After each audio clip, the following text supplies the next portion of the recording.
que seria como identificar um método adequado para solucionar um determinado conflito.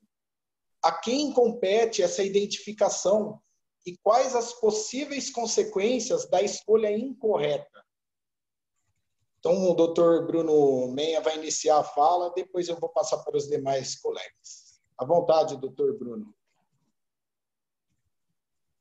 Boa noite para todos. É um prazer estar aqui ao lado da professora Elizabeth, do professor Carlos Elias, estar falando com o pessoal da OAB de São Bernardo, realmente um prazer.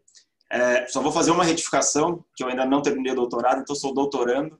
Eu espero, nos próximos meses, que esse título mude, mas hoje em dia é bom ficar bem claro que o currículo está correto. Bruno, eu ia fazer essa denúncia. Eu ia fazer essa denúncia também agora. Ainda bem que houve a retificação, então eu já fico mais tranquilo. Como vocês podem ver, não está fácil de sair do doutorando para doutor, né? Tem gente fiscalizando imediatamente, a todo momento. Então, está aí retificado o currículo. Essa pergunta, acho que é a pergunta mais importante quando a gente fala de meios adequados de solução de conflitos, não é? Porque justamente a adequação está não no fato de ser um método extrajudicial, não no fato de ser um método que vai dar menos trabalho para o juiz, vai diminuir o volume da justiça, ou que vai ser mais célere, que vai conferir uma rapidez para as partes, porque é necessário pensar se a rapidez compensa eventual déficit de qualidade ou eventual déficit de adequação para o conflito.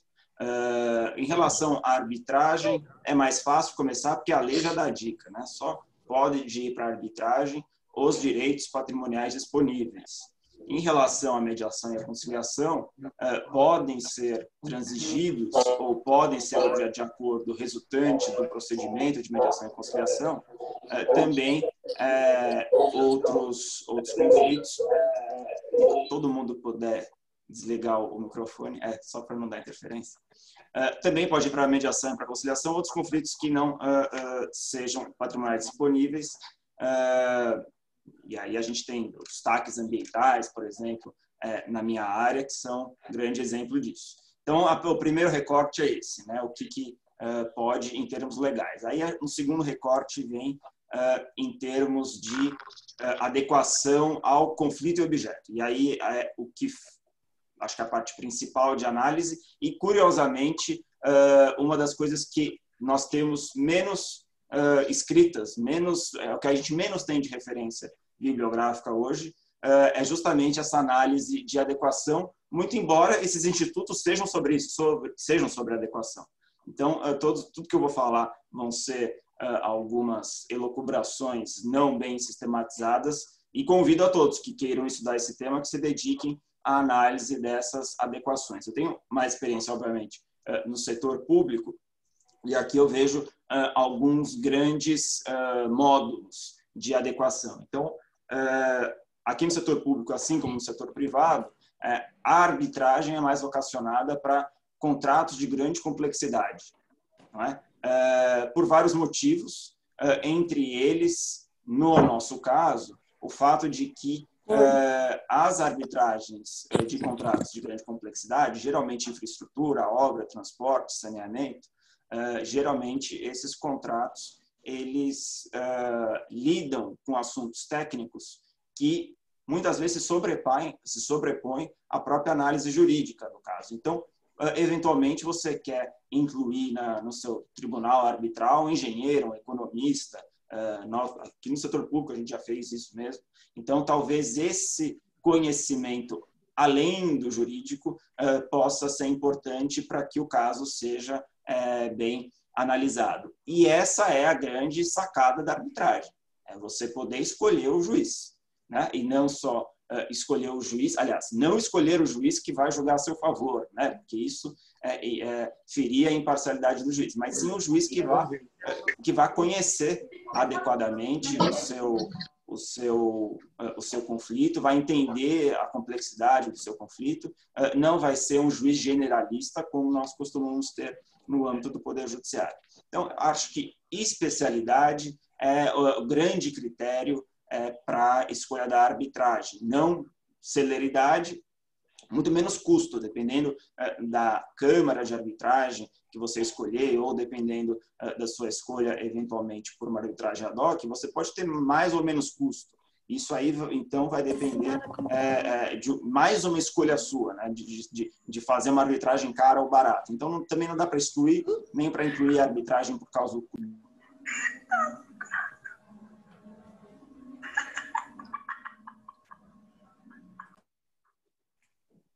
Alguém com áudio aberto aí? Alguém muito feliz, por sinal. Depois eu queria saber a piada também. Pois não, doutor, se não puder continuar. Só retomando, eu estava dizendo que na escolha da arbitragem você não vai considerar somente a especialidade, mas também os custos. E aí a gente entra na segunda pergunta, que é a quem compete essa escolha, né? E essa escolha, em primeiríssimo lugar, compete à parte, porque todos os métodos que nós chamamos de extrajudiciais de solução de conflitos têm no seu principal fundamento a autonomia da vontade. Então, a parte está lá porque quer, né? E aí vem um papel secundário, mas não menos importante, do advogado de explicar para a parte o que é aquele método, não é? Então, é extremamente importante que o advogado conheça, saiba os detalhes daquele método e anteveja para o seu cliente o que ele vai passar, quais são os benefícios, quais são as vantagens e desvantagens a respeito daquilo. No caso da arbitragem, então, uma característica que o advogado pode analisar e discutir com o seu cliente é a questão da especialidade. Mas, às vezes, o Poder Judiciário vai ser melhor. Às vezes, você precisar de algum assunto que, você precisar de um julgado cuja interpretação favorável ao seu cliente é algo que na jurisprudência já está mais do que solidificado, obviamente é mais seguro você ir atrás do resultado certo.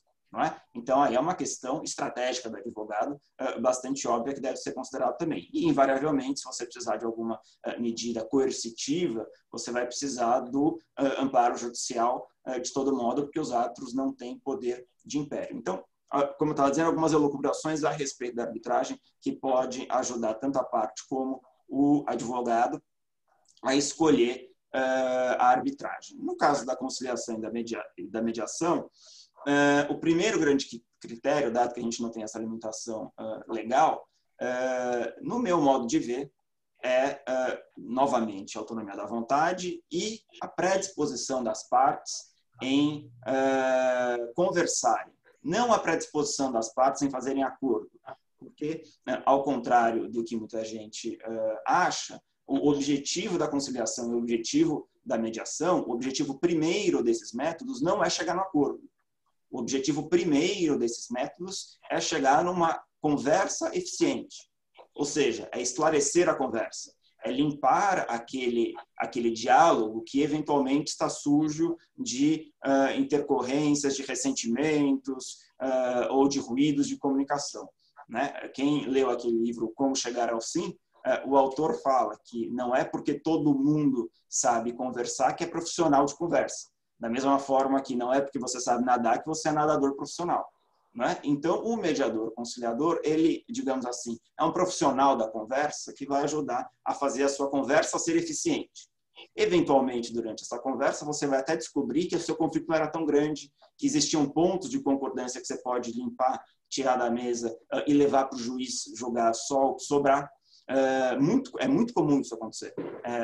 Na conversa, você tira os ruídos, você tira os ressentimentos, você tem uma conversa mais clara, você descobre que vocês não discordavam em tudo, discordam só numa parte. O Código de Processo Civil faz uma diferença entre conciliação e mediação, que era polêmica, né? A doutrina não é clara e muito menos unânime em dizer qual é a diferença de conciliação e mediação e se há diferença. Para muita gente não há diferença nenhuma. O fato é que o nosso legislador, obviamente influenciado pelos juristas que estavam lá auxiliando na redação do código, o legislador fez uma opção e resolveu dizer que conciliador é aquele que atua numa demanda em que não existe relação prévia entre as partes e que pode sugerir dar dicas, sugerir, fazer sugestões para o acordo.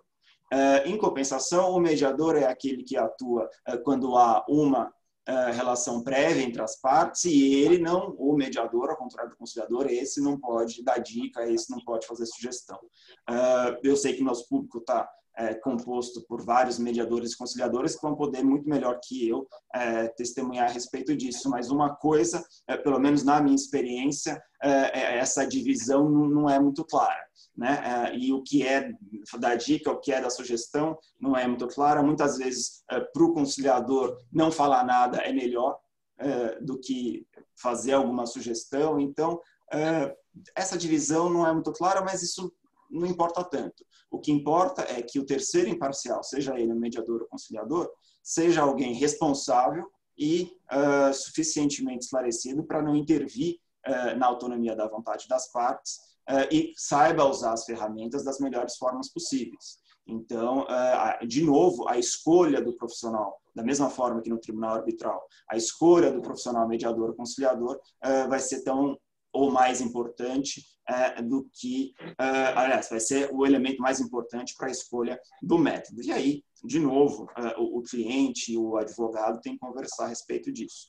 Acho que, em linhas gerais, seria isso. Não quero me estender para o doutor Carlos e para a professora Elizabeth também poderem falar, mas esse é um assunto que é longo e eu recomendo muito que seja mais estudado, porque esse tipo de critério não é muito claro. A gente exorta muito os meios alternativos, a gente fala, temos que usar meios alternativos, mas temos por quê? E essa questão da adequação é justamente o que a gente precisa analisar com mais detalhe. Perfeito, doutor Bruno. Eu pediria encarecidamente aos participantes direto do evento, na hora da fala dos palestrantes, deixar o seu microfone desligado para não ocorrer interferência, igual algumas que já tivemos. Então, eu passo a palavra ao doutor Carlos para fazer sua consideração a respeito desse primeiro questionamento. Deixe-me agradecer também a convocação para aqui, para essa nossa conversa. Foi dita que seria uma palestra, mas não é verdade. É uma conversa que nós vamos ter aqui de advogados e de estudiosos, sim. E eu só acrescentaria a colocação do Bruno, uma colocação muito bem feita, muito técnica, é que, às vezes, alguns conflitos são melhor resolvidos já pela sua própria natureza por um método específico. Por exemplo, eu não recomendaria, salvo se fosse um contrato de build to suit ou alguma coisa assim, se fazer uma cláusula arbitral no contrato de locação. Porque o despejo, a ordem de despejo, que pode ser emitida pelo juiz de uma forma muito mais fácil, simples, e ser cumprida imediatamente pelo oficial de justiça, ela numa arbitragem teria que ser feita pelo árbitro, levada até o Poder Judiciário, para daí se cumprir, se perdendo muito da atitude de força que se teria se fosse um processo judicial. Mas, hoje nós dizemos que a arbitragem é para grandes causas, grandes negócios. É verdade? Em parte. Há estudos e há tentativas de se utilizar a arbitragem para pequenos causas de pequeno potencial, como, por exemplo, acidente de carro, condomínio. São tentativas ainda. Há coisa que vai dar certo, há coisa que não vai dar certo, há câmaras bem intencionadas, há câmaras mal intencionadas, há de tudo nessa vida, mas há tentativas sinceras de se fazer uma arbitragem de baixo custo, ágil, célere, mas isso, para que isso funcione, precisa de um ganho de escala, ainda que ninguém conseguiu obter numa equação economicamente viável. Então, há tentativas, e eu acho que mais dia, menos dia, com inteligência artificial, com mecanismos que nós temos hoje de internet, de informática, e uma deformalização ou desformalização do processo, se fazendo, por exemplo, alegações só orais, gravadas, sem petição, eu acho que a gente vai poder chegar num futuro próximo a mecanismos que utilizem a arbitragem de uma forma bem mais diferente, sofisticada, interessante e barata. O tempo vai dizer ainda. Vamos ver. Eu acho que seriam essa a pincelada inicial para a nossa conversa. Muito bom, perfeito, doutor. Então, professora Elizabeth, suas considerações a respeito dessa primeira temática. Libera o microfone, por favor, professora. Eu ainda não estou boa nisso. Boa noite a todos. Estou sendo ouvida agora? Sim. Mais uma vez, eu agradeço ao Dr. Eric pelo convite, agradeço a acolhida tão calorosa do presidente Luiz, da vice-presidente, professora Carmela, e, claro, é sempre um grande prazer conversar com os amigos que gostam das mesmas coisas. Não tem coisa mais gostosa do que falar daquilo que nos dá prazer, que nos dá satisfação. E é o caso desse assunto, não é? O professor Bruno Menha já colocou os temas de uma maneira bastante técnica, como o professor Carlos Elias ressaltou. Então, apenas algumas considerações sobre quem escolhe e como escolhe. A consideração mais importante é no que diz respeito ao conceito de tribunal multiportas, ou corte multiportas, que a resolução 125 do CNJ, de certo modo, tentou introduzir no Brasil, ou teve por objetivo introduzir de certo modo, e, mais recentemente, o Código de Processo Civil e também a Lei de Mediação ratificaram esse sistema, mas que ainda não é um sistema que funciona como deveria funcionar. E o que falta mesmo, que é a característica do sistema multiporta, é a presença de um técnico bastante bem preparado e, obviamente, é um técnico com formação jurídica, que possa identificar pelos elementos do conflito qual seria o método mais adequado, levando em consideração tempo, custos, interesses subjacentes, etc., tudo aquilo que a gente aprende de técnica, de como identificar um conflito e qual a metodologia mais adequada, mas nós não temos, nós vivemos com uma outra realidade. Entretanto, nesta realidade que nós vivemos, nós temos duas pontas. O advogado, para aquelas pessoas que contam com assessoria jurídica desde o primeiro momento, seja quando formam um contrato, que é fundamental o advogado que aconselha qual será a melhor método se houver um conflito, e é muito raro que não haja, sobretudo num contrato de longa duração, que não hajam intercorrências, e daí o papel do advogado é fundamental em prevenir os conflitos. A gestão de conflito começa na redação de contratos. Então, os advogados precisam se assenhorar, sim, de uma melhor técnica de redação de contratos para melhor gerir e prevenir os conflitos. No entanto, nós temos aqueles conflitos que surgem sem que tenha havido essa prévia preparação de como eles serão resolvidos, que métodos, inclusive escalonados, né, podem ser adotados para que eles sejam resolvidos. Então, nós temos aqueles que surgem no dia a dia. E esse papel tem que ser desempenhado ou pelo advogado que é procurado, seja o advogado privado, seja a defensoria pública, né? Ou por aqueles que atuam no serviço público prestado pelos Sejusques, que tem por objetivo justamente estimular que os conflitos tenham um tratamento diferenciado, isto é, que não seja só a porta do judiciário que leva para o juiz, a única porta pela qual quem tem um conflito deve passar. E esse papel que vem sendo desempenhado por aqueles que trabalham no Sejusc.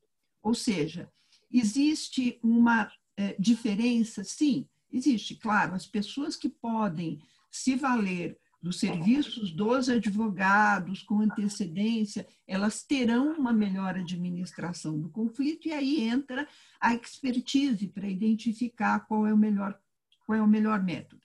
Apesar das considerações do professor Bruno, as quais eu respeito muito, eu acredito que há uma diferença importante entre os métodos, ainda que os nomes não estejam lá muito corretos, porque eles identificam questões que precisam ter um tratamento mais cuidadoso, longo e por alguém com mais expertise, com mais formação, e questões que podem ser resolvidas com maior simplicidade, desde que tenha alguém que saiba intervir bem numa mediação de diálogo, né? E que tenha objetividade para trazer as partes para enxergar o objeto da sua disputa, tirando aquelas camadas todas de emoção, etc. Então, me parece que a conciliação, olhando de uma maneira bem simples, ela é muito eficiente para esses casos em que as partes não vão mais se encontrar, não precisam se comunicar, né? Então, não precisam continuar vivendo juntas. Então, é saber quem é que vai pagar o conserto do carro, como é que vai ser parcelado, como é que vai ser feita a reposição do produto com defeito. Então, o conciliador ele tem que ser muito objetivo, e aí o conciliador ou é o conciliador do Sejusc, ou é o conciliador de uma câmara privada, ou é o conciliador, o advogado, que eu reputo seja aquelas pessoas que vão procurar o advogado, sempre, não o melhor juiz da causa, o melhor para fazer o diagnóstico da causa e descobrir o melhor caminho da sua solução. Então, questões simples deveriam ser resolvidas de forma simples e rápida. E eu acho que é aí que a conciliação, que é um método bastante direto, dando-se o nome de conciliação ou não. O que precisa as partes precisam ter acesso a essa informação de que existe um serviço que oferece conciliadores, que é o Sejusc, precisam ter consciência de quanto é importante procurar um advogado quando tem uma questão de simples, média ou alta indagação. O advogado é fundamental, do mesmo modo que não se deve tomar remédio por autodiagnóstico e deve-se ir ao médico, não se deve tomar nenhuma atitude quando se tem um conflito ou se quer fazer um contrato, de regra, sem ter assessoria jurídica. Então, eu sei que eu estou tomando muito tempo, vou encurtar. Então, em primeiro lugar, as questões fortuitas, as questões que são negócios ou ocorrências, sobretudo de caráter financeiro e entre pessoas que não terão que continuar a conviver, a conciliação que é de fato alcançada por alguém que seja habilidoso no diálogo, de aproximar os interesses das partes e tirar as camadas externas, a conciliação é um método mais adequado, mais rápido e geralmente mais econômico. A mediação exige um profissional com melhor preparo, com maior preparo. Por quê? Porque ele tem que ter um conhecimento multidisciplinar, né? Porque ele precisa restabelecer o diálogo entre as partes, mas não só para decidam quem vai pagar o conserto, como é que vai parcelar, etc. Mas, normalmente, é para reconstruir uma ponte, né, rompida entre elas, para dar sequência a uma relação ou para estabelecer novos parâmetros para a relação. A renegociação nunca foi tão importante como tem sido neste momento, e numa relação continuada, não há dúvida que é o mediador que tem a melhor caixa de instrumentos, de ferramentas para auxiliar na formação da ponte entre as partes para que elas retomem o diálogo. A arbitragem, assim como acontece com a solução heterocompositiva do Estado, quer dizer, com o Poder Judiciário, ela é aplicada quando as partes não conseguem, por sua vontade, quer dizer, restabelecerem ou estabelecerem uma forma de solução para o seu conflito. Qual é a grande vantagem de uma arbitragem que é antecedida, e é recomendável que o seja, ou daquela preparação do contrato cuidadosa, ou da antecedida dos métodos de tentativa de autocomposição, seja a mediação ou seja a conciliação. Por quê? Porque o objeto, o núcleo do conflito vai limpo para ser solucionado pelo árbitro. E aí entram as vantagens que o doutor Bruno ressaltou de se poder escolher alguém que seja expert, especialista naquela matéria. De novo, o advogado é muito importante, mas as inovações tecnológicas que vêm sendo implementadas, como destacou o doutor Carlos Elias, também são muito importantes para colocar esse meio mais acessível. Em outros países, assuntos muito simples são resolvidos por arbitragem, porque se conseguiu equacionar a questão custo, celeridade e especialidade. Onde é que está a chave, o ponto de toque para nós aplicarmos melhor essas técnicas? Está na mudança da cultura. E é aí que entra a importância da academia, das faculdades, e a importância da OAB e de outros órgãos em estimular a difusão desses meios. Eu sei que eu já estourei o meu tempo, doutor Eric, desculpe. Perfeito. Eram essas as minhas considerações. Legal. Ante as considerações da doutora, vejamos a importância do advogado na prevenção contratual do conflito e, fundada a controvérsia, a importância do advogado na escolha do método adequado para a solução do conflito. E, nesse sentido, caminhamos para a segunda pergunta sorteada, que vai para o Dr. Carlos Elias iniciar com a resposta. A pergunta é, na sua experiência, qual o papel do advogado em relação à mediação, conciliação e arbitragem na fase pré-litigiosa contratual e litigiosa contratual? É possível comparar a atuação do advogado na conciliação, mediação e arbitragem e no processo judicial? O que se mantém e o que é diferente entre um instituto e o outro? Doutor Eric, obrigado pela pergunta. Eu esqueci já o começo dela, mas de pouco em pouco a gente vai chegar lá.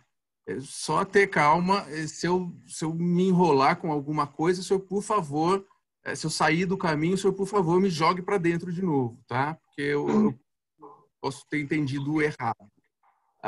Mas, como a professora Beth deixou claro, nós temos métodos diferentes. Os métodos autocompositivos, conciliação, mediação, onde as próprias partes tentam solucionar o conflito, embora esse não seja o objetivo primordial, como disse o professor Bruno. E temos os métodos heterocompositivos, onde um terceiro é chamado para resolver pelas partes o conflito. Então, diante desses dois métodos bastante diferentes, mas que as pessoas às vezes confundem um pouco, acho que mediação, conciliação e arbitragem é tudo a mesma coisa, e não é mesmo. Nós temos aqui como profissionais que desenvolver algumas habilidades novas. A professora Beth já começou a puxar o assunto dizendo que a academia tem que se alterar, tem que se mudar, tem que se atualizar, para que se atualize também o profissional que ela forma, para que ele seja capaz de trabalhar com esses mecanismos novos e cada vez mais, e que serão cada vez mais uma realidade para a gente. Aqui, somente falando de passagem, nós nem mencionamos a arbitragem tributária. há um projeto de lei que está prestes a ser votado, está sendo discutido, a de arbitragem tributária, ou seja, tudo que nós discutimos hoje nas varas especializadas, é muito provável que nós venhamos a discutir arbitragem no futuro próximo. Claro, há os que dizem que isso não é exatamente uma arbitragem, é algo parecido com ela, porque o julgador não é escolhido da mesma forma.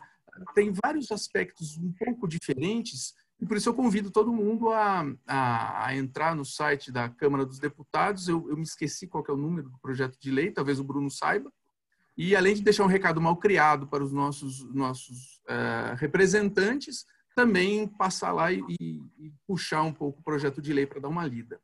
Mas, voltando às habilidades que a nossa academia nos proporciona desenvolver, eu, quando me formei, o que eu mais buscava nos livros eram modelos de petição. Então, eu buscava no Bortolai, eu buscava em todos os livros um modelo para poder escrever e protocolar minha petição lá do jeito bonitinho, do jeito que já foi testado que funciona.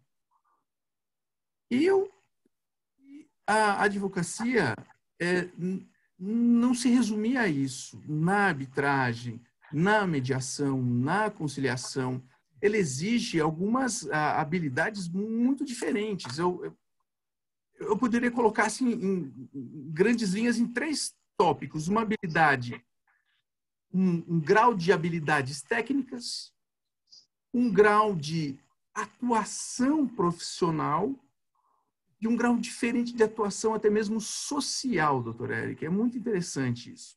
Habilidade. Nós saímos da faculdade escrevinhadores. Eu buscava modelos. Mas nós temos que sair da faculdade, ou se lá não desenvolvemos isso, teremos que desenvolver posteriormente a habilidade de falar, a habilidade de apresentar um caso buscando o entendimento oral, uma coisa que para nós, eu tinha pavor, eu queria ser advogado de gabinete, escrever lá e ir embora. Eu tinha pavor em falar em público, mas a gente precisa falar em público, porque a gente advoga, a gente dá voz para alguém que não tem. Né? Essa é a nossa missão de advogados. E o advogado tem que saber expor o caso de uma forma oral. A gente tem que fazer aula esqueci até o nome disso. É aula de apresentação em público, aula de oratória. Aula de oratória, a gente precisa fazer, a gente tem que ir atrás, tem que baixar na internet cursos e ir atrás disso. Mas a gente tem que aprender a apresentar um caso. Muitas vezes na arbitragem nós temos uma audiência só para a apresentação do caso, ou seja, tem questões de engenharia, questões de contabilidade, questões jurídicas muito complexas que ficam perdidas entre 140, 150 páginas de uma petição e ao redor de, sei lá, uma centena de documentos com folhas e anexos e tudo mais. Por que não juntar tudo isso, todo esse material, e apresentar isso para o árbitro, ou mesmo para o juiz, quem sabe, de uma forma que ele compreenda de uma forma global o conflito? Então, nós temos que desenvolver essa habilidade de falar e de fazer apresentações, mexer no PowerPoint. Se a gente não sabe, e eu não sei muitas vezes, eu me falo do estagiário, que se vale, sabe lá Deus do quê, mas ele faz alguma apresentação que faz um sentido. A gente conta uma história. E essa contação de história que é uma coisa interessante na advocacia, que fica muito mais ressaltada na arbitragem. A arbitragem demanda isso, porque a interface entre o advogado, o contato do advogado com o árbitro é muito maior.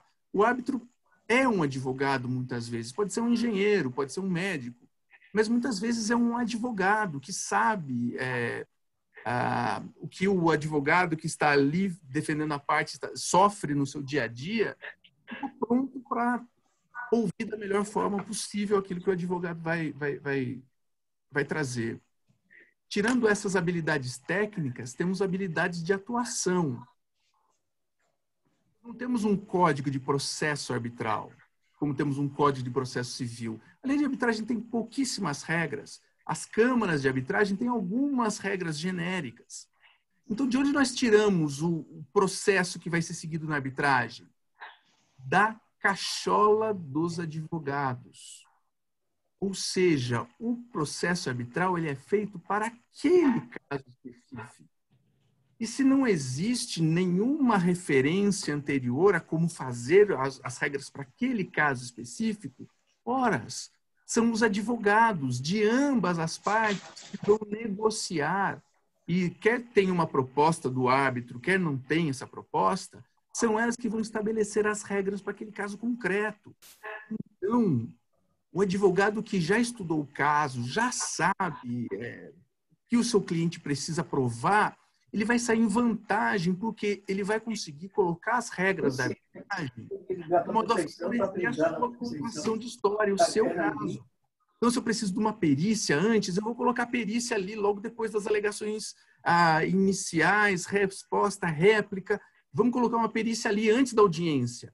Se eu quero trazer dar uma outra impressão, eu coloco a audiência antes da perícia. E isso tudo tem que ser negociado. Nós, como os advogados, é bonito, até para o cliente, aquele advogado que é o cachorro, né? É um cachorro louco, que ele vai, defende, briga, vai. Na arbitragem isso não leva a lugar nenhum, porque o advogado tem que ser estratégico. 1. 2, ele tem que ser colaborativo. Ele tem que ser colaborativo e menos bélico, portanto, para conseguir estabelecer quais são as regras do processo, as regras daquele processo específico. Então, na atuação, nós precisamos efetivamente de uma colaboração negociada. Isso não quer dizer que eu vou aceitar tudo que o outro advogado diz, e o contrário, eu vou defender os interesses do meu cliente. Mas eu vou fazer num nível que eu mantenha algum controle sobre o processo. Então, nós vamos colaborar, eu e o advogado da outra parte, para estabelecer prazos, formas, que atos serão necessários e tudo mais que seja necessário para que os árbitros, ao final, decidam. E além da habilidade 1, da atuação 2, nós também temos uma postura social diferente. Aos que reclamam disso, aos que, como eu, acham isso bom, mas há uma postura social. Por quê? Porque atuando, às vezes, como árbitros, às vezes, como advogados, nós cruzamos sempre os mesmos advogados. Ou, se não os mesmos, nós muitas vezes nos encontramos em posições diferentes.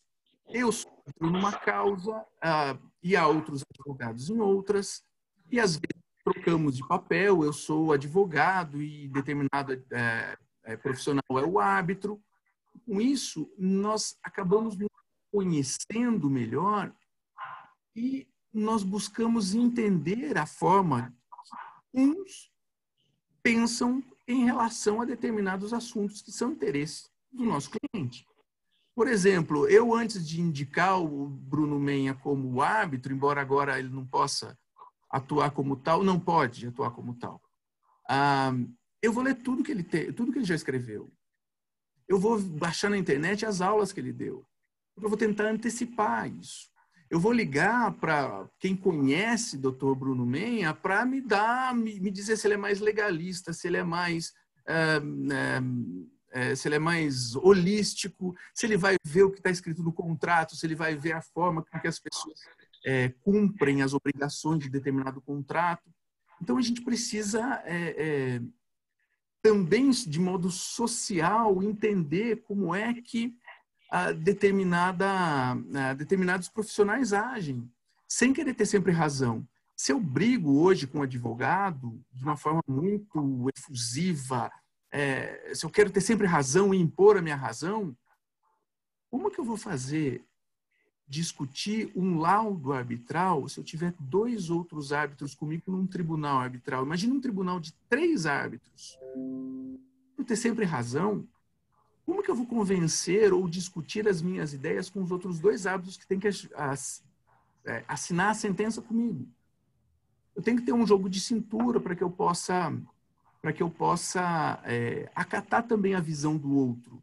Então, se colocar no lugar do outro, e é nisso que eu quero chamar a atenção quando eu falo de social, eu misturei um pouquinho o Bruno a Bruna e a Elizabeth vão perceber que já perceberam, né? E devem estar me mandando tweets aqui dizendo que eu misturei coisas. Eu misturei um pouco de habilidade, que é ir atrás do que o árbitro pensa, com essa habilidade social que, na verdade, diz respeito a não querer ter sempre razão. Saber... Francisca, realmente está tão ruim assim. Francisca, o quê?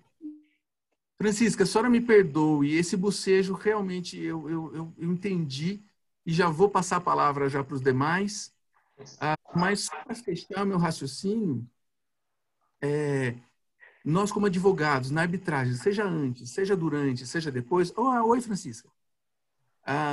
Nós precisamos de novas habilidades técnicas. Nós precisamos pensar na nossa atuação como profissionais, sermos mais estratégicos, termos mais colaboração com o advogado, nosso adversário, que não é nosso inimigo. Nós temos que, socialmente, também não querer ter sempre razão. Numa sociedade hoje, nossa, onde o legal é lacrar, como se diz, é ter razão sempre, é defender seus ideais, é brigar, isso está na contramão da advocacia moderna. A advocacia moderna exige flexibilidade, exige poder de negociação, exige manter um nível de civilidade, porque nós dependemos do outro advogado. Nós dependemos ele não é nosso inimigo, ele é nosso adversário circunstancial. Mas dentro de um grande grupo que lida com a solução de conflitos, que deve solucionar conflitos, ora como julgadores, ora como mediadores, ora como conciliadores, ora como advogados, nós temos que manter as relações que nos permitam atingir os nossos objetivos, seja em que papel nós estivermos.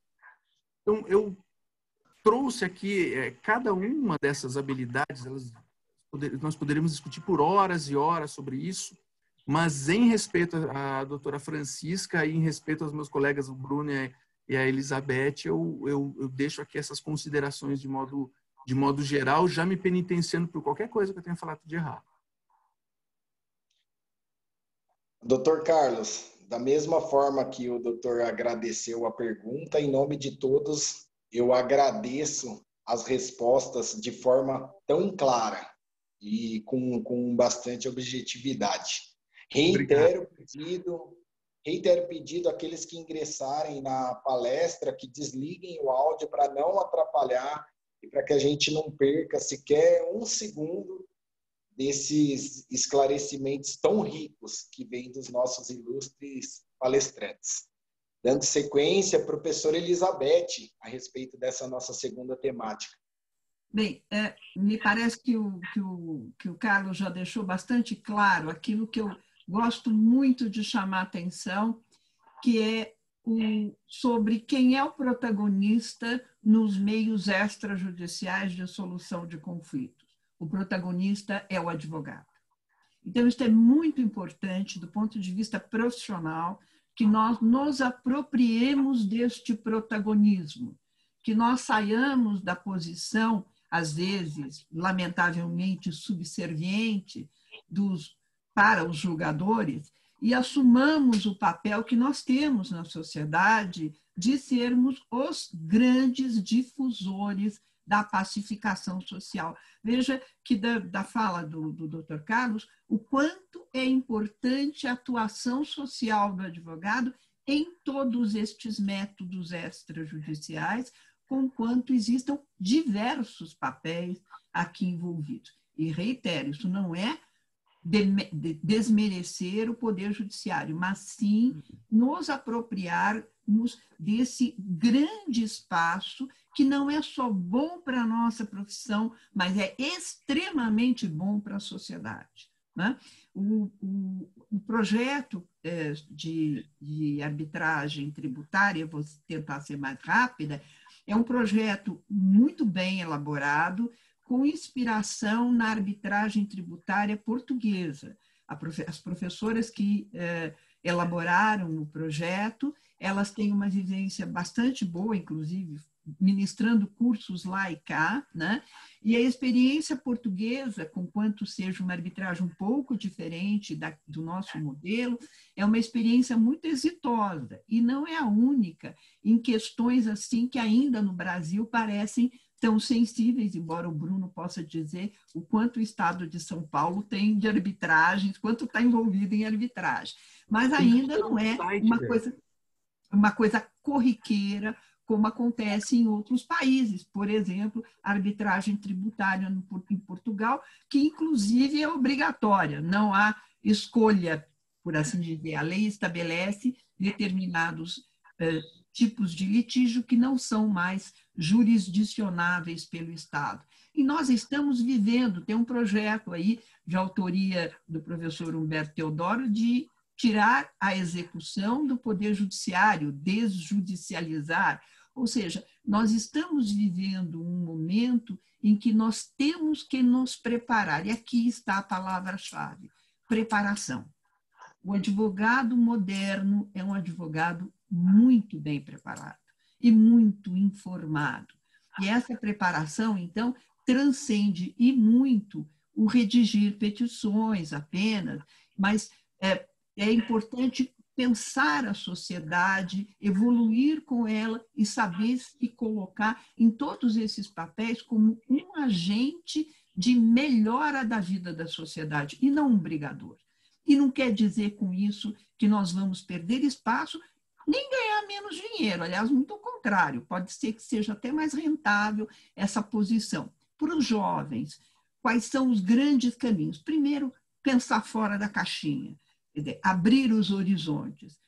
Segundo, as competições que existem no Brasil e fora do Brasil, mas aqui nós temos, em que é possível vivenciar a simulação de mediações, de arbitragens, são essenciais para que esses jovens tenham uma preparação para aquilo que vai ser a vida profissional deles. E, sobretudo, uma sólida formação em direito material. Eu sei que parece ser um tiro no pé, porque se vocês disserem que eu disse isso, eu vou negar até a morte, eu sempre vou dizer que o processo é mais importante, mas aqui, porque nós estamos entre amigos, o que a gente precisa aprender mesmo é direito material e ter mais flexibilidade na aplicação desse direito. Bem, eu acho que eu saí da pergunta, mas eu dei uma continuada no que o Carlos estava falando. O Bruno, que é o mais organizado dos três, certamente vai dar uma conclusão dentro da pergunta. Muito obrigada, Érico. Antes dele concluir, eu posso ser mal educado, doutor Bruno? Com o senhor, mais uma vez? Parece que é novidade, né? Eu peço só para em respeito aos participantes, porque se não houvesse participantes, eu já teria desligado, Bruno. Eu descobri que a gente consegue discutir nas pessoas daqui, ó. Eu cortei a voz dele agora. Olha que legal. Bem, a Beth fez referência a uma coisa muito importante. Atuar nessas novas formas ou com essas novas habilidades, que o advogado ganhe menos. Muito pelo contrário.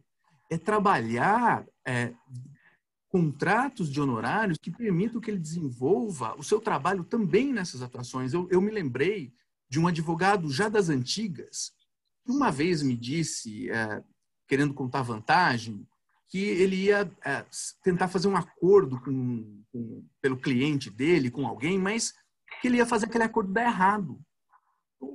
Eu fiquei, mas por quê? Porque ele dizia a ele, o meu contrato é um contrato que eu ganho mais se eu for no judiciário.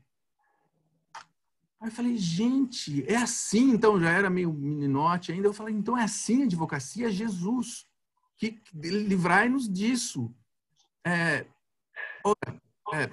Deixando de lado o escrúpulo ou não desse advogado, que Deus o tenha, o nosso contrato de honorário também tem que refletir essa nova realidade. E a gente pode ganhar dinheiro fazendo coisas diferentes, nos diferenciando, desenvolvendo novas habilidades diferentes, porque não a médio prazo a inteligência artificial também vai tomar os nossos empregos. Nós precisamos encontrar formas diferentes de atuar. E dá para fazer isso ganhando dinheiro. Era esse o recado que eu queria dar. E agora eu me auto...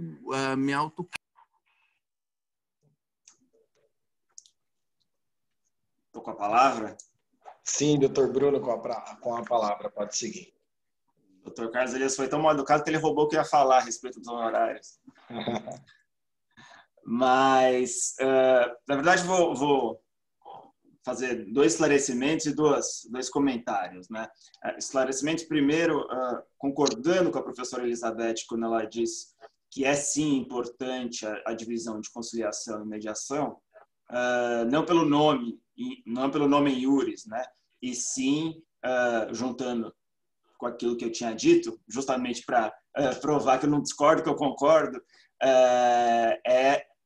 a importância de o mediador e conciliador saber identificar o caso e saber conduzir ele como mediação ou como conciliação, embora ele possa ter sido encaminhado de forma incorreta como um ou outro, né? Então, eu costumo falar em aula, por exemplo, que não é porque você tem uma relação de longa data odiando a sua companhia de telefone, que você tem um rancor acumulado por anos, nem por isso você vai gastar 5, 6 sessões de conciliação ou de mediação para resolver aquele conflito, provavelmente uma resolve, né? Ao contrário do que acontece no caso de família, em que você precisa, invariavelmente, de mais de uma sessão para poder resolver algumas coisas, porque muito dificilmente dá tempo de absorver e pensar em tudo logo de primeiro. Então, concordar com essa importância da diferença e, enfim, os mediadores, conciliadores que estão nos assistindo sabem que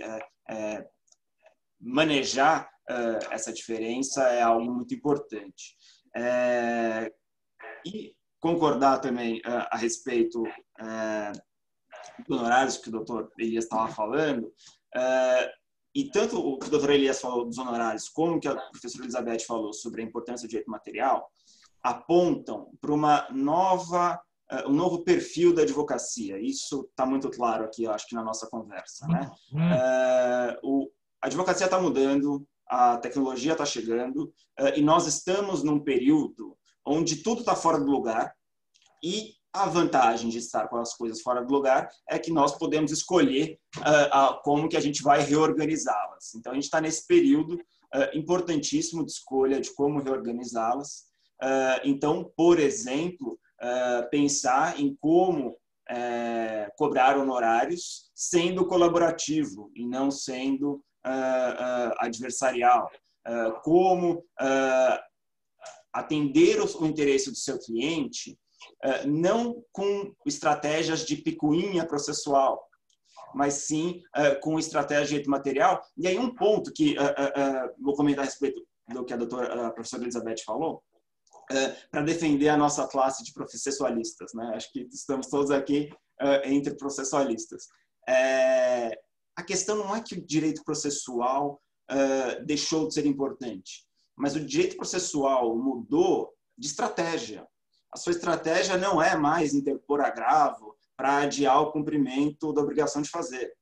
A sua estratégia tem que ser conhecer teoria dos jogos, conhecer o que economicamente faz sentido para o seu cliente e, principalmente, o que economicamente faz sentido para o seu adversário, porque é isso que vai possibilitar a previsão dos comportamentos dele e, portanto, vai permitir com que você se posicione estrategicamente. E isso tudo não deixa de ser um processo, mas não é, como eu estava dizendo, um processo de picuinha processual, e sim um processo de estratégia, né? Então, eu tenho um livro novo aí no mercado do Dr. Eric Navarro, que é sobre análise econômica do processo. Excelente, um livro grande, mas que você lê rapidamente inteiro, porque ele discorre sobre tudo isso. Então, quando a gente fala em colaboração processual, a gente não está falando em chegar na audiência, abraçar e reconhecer o pedido. Quando a gente está falando em colaboração processual, é em colaborar para o processo ser eficiente, né? Para você não fazer chicana processual e gastar o tempo de todo mundo, inclusive seu do seu cliente. As estratégias mudaram e a gente precisa se reposicionar em relação a isso, e os meios extrajudiciais de solução de conflitos vêm aí como uma grande oportunidade de mudar as coisas e fazê-las de um jeito diferente. Com relação à arbitragem tributária, eu tenho grandes ressalvas por um motivo, que a gente está falando aqui de adequação adequação do método de solução em relação ao conflito solucionado.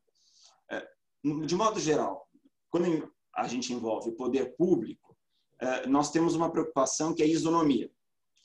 Uma coisa muito ruim que acontece na judicialização de demandas do poder público é que uma pessoa pode ganhar e outra perder a respeito de um mesmo assunto. Então, nós advogados conhecemos vários exemplos. Uma pessoa ganha um medicamento e outra pessoa não ganha o mesmo medicamento porque a distribuição caiu com um juiz diferente. Um servidor público, seu cliente, ganhou um benefício e o outro não, porque a jurisprudência não é homogênea, e por assim vai. Mas, muito embora no judiciário isso aconteça, malemar a gente tem um sistema de homogeneização de jurisprudência nos tribunais, e nós acabamos de passar por um grande esforço nesse sentido, com o novo CPC para a criação de incidente de resolução de demandas repetitivas, coletivização de ações, etc. Então, a criação da jurisprudência é algo muito importante quando você fala em relações públicas, que o precedente é importante. Nos Estados Unidos, a gente costuma falar que nos Estados Unidos todo mundo faz acordo, chove acordo, é a festa do acordo. De fato, os acordos são mais frequentes na rotina deles em comparação à nossa, mas já há muito tempo, o professor Owen Fisk escreveu um artigo contra o acordo, em que ele aponta justamente a importância do precedente. Lá nos Estados Unidos, o precedente é importantíssimo, porque o precedente é fonte de direito. E aqui o precedente também é importante, porque é ele que garante isonomia. Não é?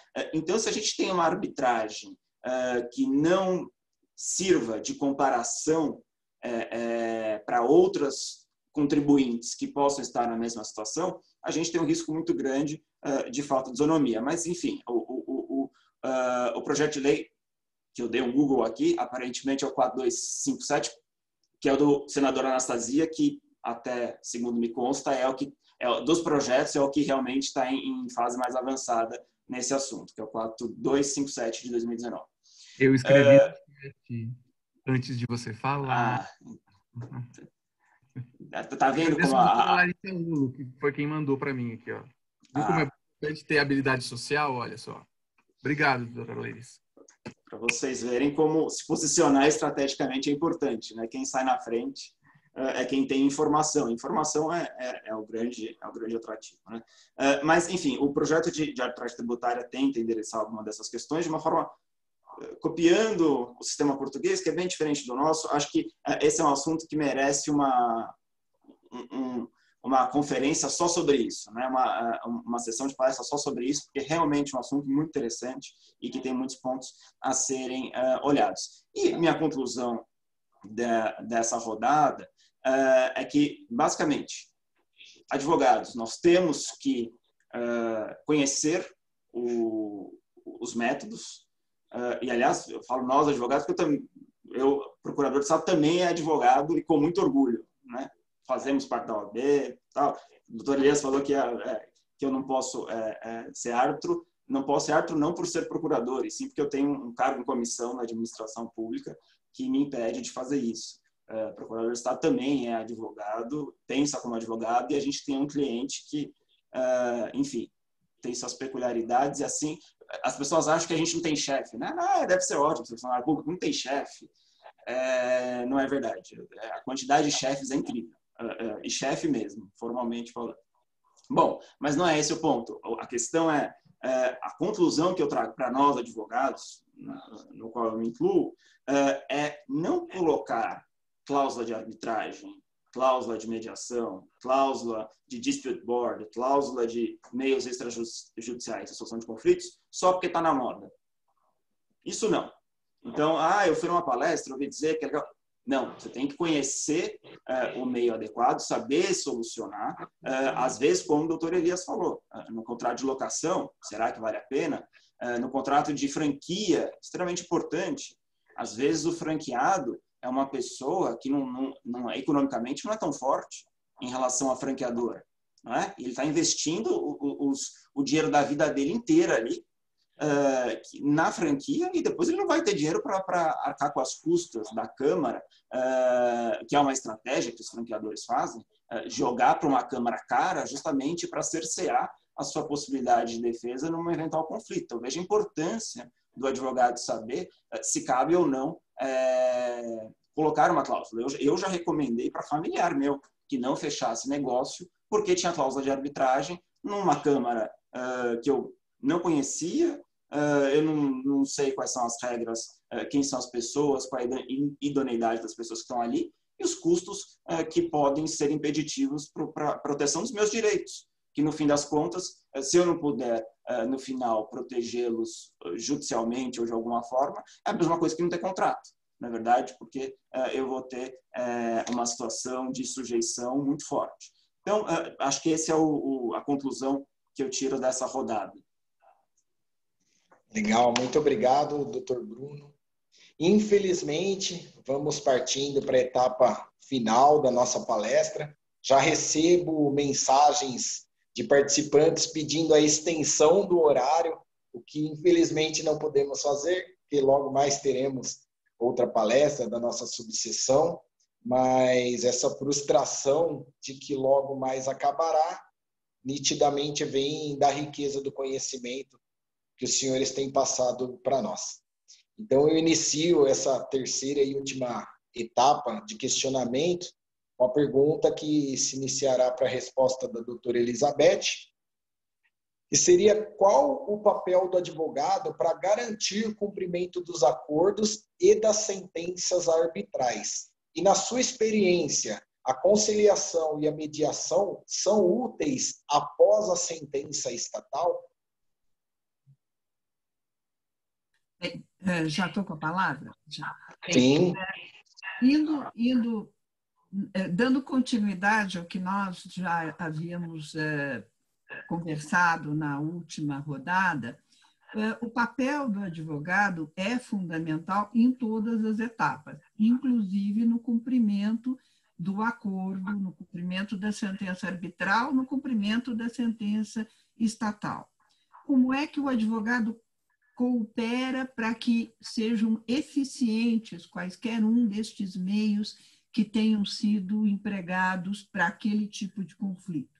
É justamente fazendo aquele estudo prévio, que foi objeto da nossa primeira rodada, identificar efetivamente qual é o conflito, identificar efetivamente qual é a posição do seu cliente e apresentar para o cliente todos os cenários, do melhor ao pior, e justamente porque ele fez esse trabalho prévio de educação do próprio cliente, de informação ao próprio cliente, é que haverá uma adequação ou não, por exemplo, do acordo firmado. Então, a figura do advogado nas tratativas, sejam conduzidas por um conciliador, sejam conduzidas por um mediador, é fundamental justamente para verificar a adequação e viabilidade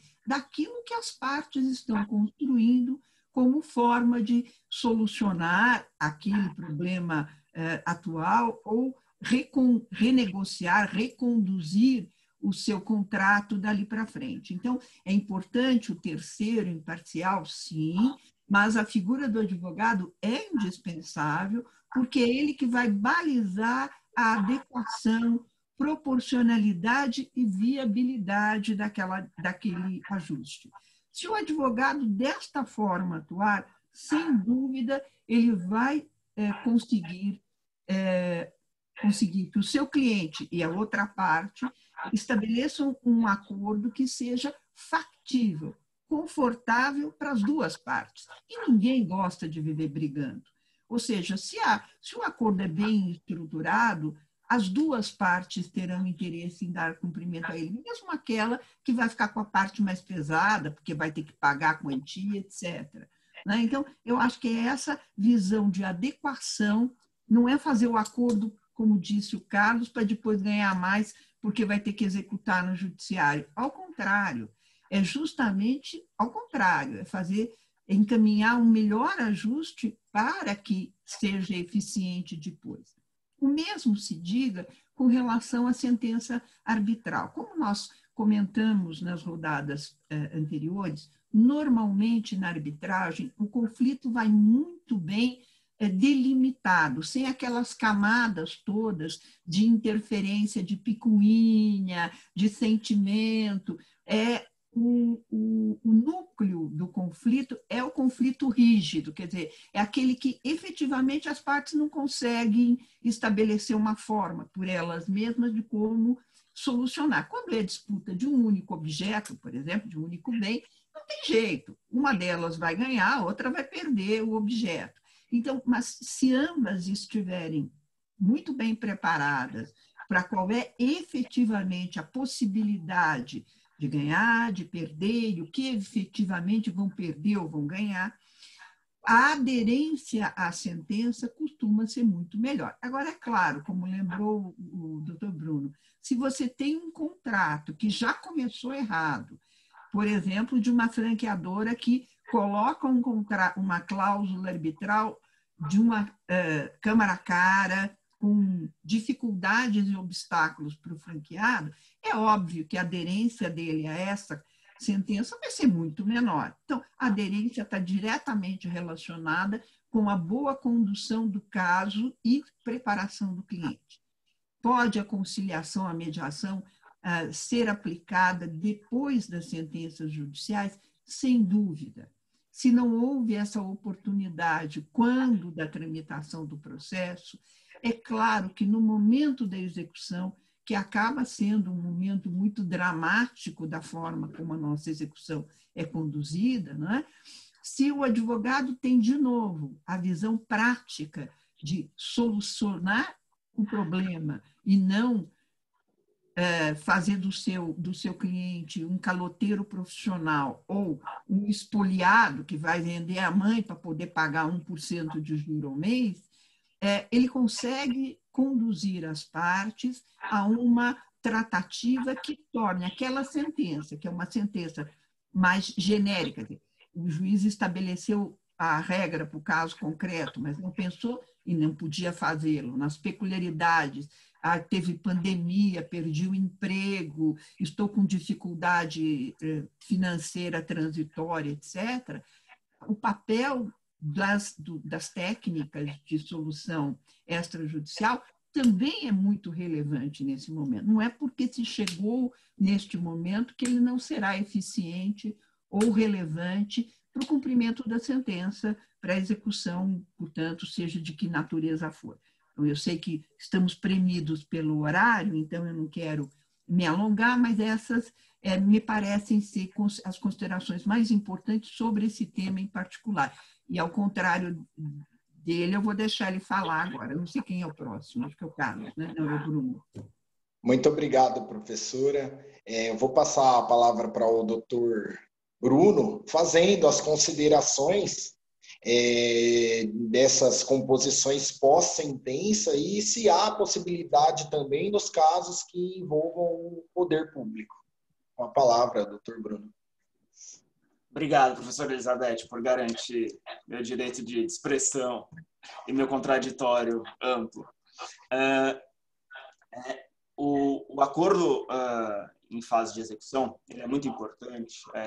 A professora Elizabeth acho que já explicou todas as fases, e eu vou não repetir em respeito ao horário.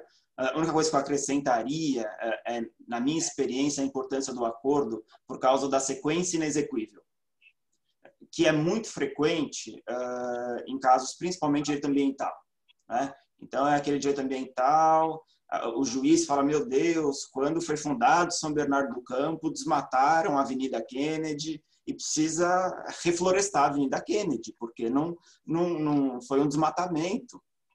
E esse tipo de sequência inexequível acaba levando, muitas vezes, a uma execução que não existe, não dá para ser feita, e aí as partes e o próprio juiz se dão conta de que é necessário acordar algum tipo de medida compensatória, algum tipo de, enfim, de outra solução para poder satisfazer aquele direito que é indisponível, etc., mas que não pode ser executado daquela forma. Então, o acordo tem um grande papel aí, E o contrário também é verdadeiro, ou seja, a sentença também é muito útil para o acordo.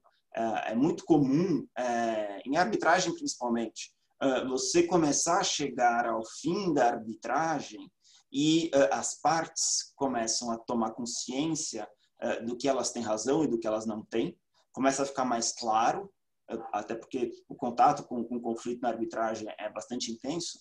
Todo mundo começa a entender quem vai ganhar e quem vai perder. E aí, com essa informação, os acordos acabam se formando de uma forma mais fácil, porque você já sabe qual é o seu bate, né? Você já sabe qual é o seu máximo que você pode ganhar e o seu mínimo que você pode ganhar, e você já tem aquela margem de negociação mais clara. Então, tanto o acordo serve à execução da sentença, como a sentença muitas vezes favorece o acordo. No poder público, eu volto, a grande questão do poder público em relação ao acordo é a isonomia. O poder público tem essa questão da barganha. Como é que eu barganho com alguém e garanto que a barganha vai ser igual para outra pessoa em igual situação? Não é? E geralmente não são duas pessoas que estão na mesma situação, geralmente são milhões. Então você precisa garantir a padronização. Por isso que muitas vezes os acordos vêm em forma de transação por adesão, ou vem normatizado de alguma forma para que você garanta um padrão para todos os cidadãos. Eu concordo aqui com o Ronaldo, que comentou no chat que as execuções fiscais, elas são grande parte da razão do congestionamento judiciário, e é verdade. O relatório do CNJ, de fato, tocou nisso. Mas o que a gente faz com essa informação? A gente suprime o conflito, a gente muda a gestão judiciária, a gente faz acordo, a gente começa a barganhar execução fiscal, de modo que você vai pagar menos tributo do que o seu concorrente, ou pior, o seu concorrente vai pagar menos tributo do que você. Essa questão é muito importante, não é?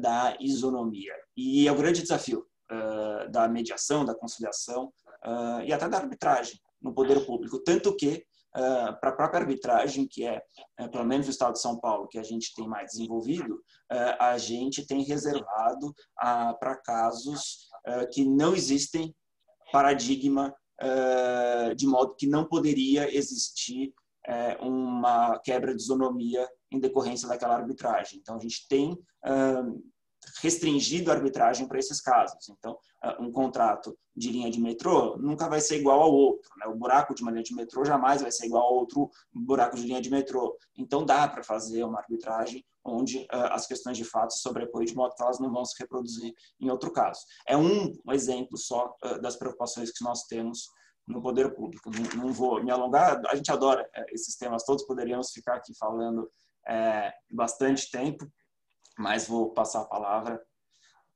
para vocês. Não sei se eu já me despeço agora ou a gente se despede no final. Sim, faremos as considerações finais do Dr. Carlos a respeito dessa última temática, e então passaremos às considerações finais e despedida dos senhores. Pois não, Dr. Carlos, com a palavra. Em atitude colaborativa, e tendo em vista que eu não tenho absolutamente nada a acrescentar ao que foi dito pela professora, pelos professores, a doutora Elizabeth e o doutor Bruno Menha, eu já pulo para a segunda parte. Olha só, a colaboração e a estratégia, já aproveito e gostaria muito de agradecer ao doutor Hélio pelo convite, a doutora Carmela, que conheci agora há pouco, e ao nosso presidente, o doutor Luiz Ribeiro, pela alegria de conversar com dois queridos colegas, o Bruno e a Elizabeth, dividir um pouco as ideias, que elas se complementam em alguns pontos, se contradizem em outros, mas é sempre um grande aprendizado. Espero que um pouco desse aprendizado que eu tive hoje à noite também tenha ressoado para os que assistiram, e deixo aqui as minhas homenagens a tudo que foi feito hoje, e me coloco à disposição se caso alguma dúvida ou algum contato ou a questão venha a ser apresentada. E foi um grande prazer. Muito obrigado mesmo, doutor Érico. Muito obrigado, doutor Carlos. Satisfação é toda nossa. Agradeço em nome da subseção de São Bernardo do Campo pelo aceite a participação do doutor que abrilhantou o nosso evento. E passo, então, as considerações finais aí do doutor Bruno. Com a palavra, doutor Bruno.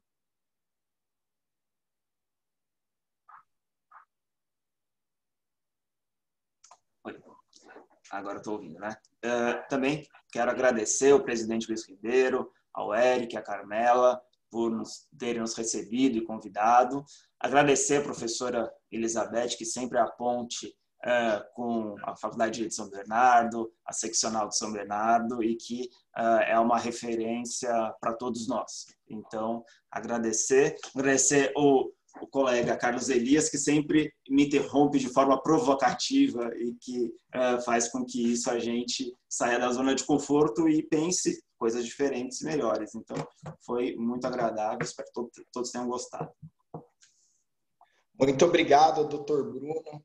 Logo mais, no período pós-pandemia, espero vê-los pessoalmente no nosso auditório de palestras e poder dar um abraço nos senhores. Professora Elizabeth, para suas considerações finais, com a palavra. Bom, inicialmente, eu gostaria de ter tratado de outros tantos pontos relevantes, né, aproveitando a presença dos dois queridos colegas aqui, mas muita coisa ficou faltando e por isso me penitencio com tantos colegas e alunos, ex-alunos que eu estou agora que eu vi rapidamente, né, presentes. É sempre um prazer enorme falar sobre esse assunto. Nós dizemos sempre que nós fazemos parte quase que de uma seita, né? Se deixar, a gente vira à noite falando disso e acha que isso é normal. Mas é muito importante nós abrirmos os olhos para essa nova realidade, sobretudo nova realidade da nossa profissão. Só queria fazer uma outra observação que eu sempre faço, conquanto existe a profissão de mediador e conciliador, não existe a profissão de árbitro. O árbitro tem investidura quando ele é escolhido para o caso, termina o caso, ele não é mais árbitro. Eu digo isso porque, às vezes, as pessoas se iludem com um cursinho disso, daquilo. É justamente do que nós temos que nos libertar. Não existe fórmulas prontas para nada, mas existe um campo enorme aberto para imaginação, criatividade e cooperação. Cooperação sem barreiras, com comprometimento, e isto, cooperar e ter comprometimento, não é, como disse muito bem o doutor Bruno, confessar o pedido do outro, mas é ter uma visão objetiva, gestacional, econômica, do que o conflito impacta na vida das pessoas, físicas, jurídicas, estados, né? Nós temos que trabalhar como trabalham os médicos, para curar os males e não para eternizar. Tá? Então, eu agradeço muitíssimo a oportunidade, me desculpo de não ter respondido as perguntas que eu vi estão ali no chat, mas eu deixo o meu e-mail, elisabeth.janari@direitosbc.br, para aqueles que não são alunos, dirigirem as suas perguntas e terem o maior prazer em responder. Agradeço muito ao nosso presidente, à nossa vice-presidente e ao presidente da comissão, o doutor Eric. Boa noite, foi um grande prazer estar aqui. Muito obrigado, professora. Em nome da 39ª subseção da OAB de São Bernardo do Campo, eu agradeço cordialmente a presença dos ilustres palestrantes que, nesse pequeno espaço de tempo, enriqueceram demais nosso conhecimento. Agradeço também a todos os advogados, participantes, aos conciliadores, mediadores, aos discentes que estiveram presentes e interessados no tema. Uma pena que é um pouco espaço de tempo, mas eu tenho certeza que nos encontraremos em breve e muito mais vezes para tratar desses institutos importantes do mundo do direito. Agradeço a todos e lhes desejo uma excelente noite e um até breve. Tchau, tchau. Boa noite. Eric, só deixo o desafio para você agora, tá? Dando os pedidos, já fica aqui o compromisso, hein? Vai ter que fazer uma palestra com mais tempo com os três, hein? E presencial, se Deus quiser, tão logo. Sem dúvida. Se possível, sim. Se não, vamos fazer outra virtual. Fazemos outra rodada aqui, né? certeza.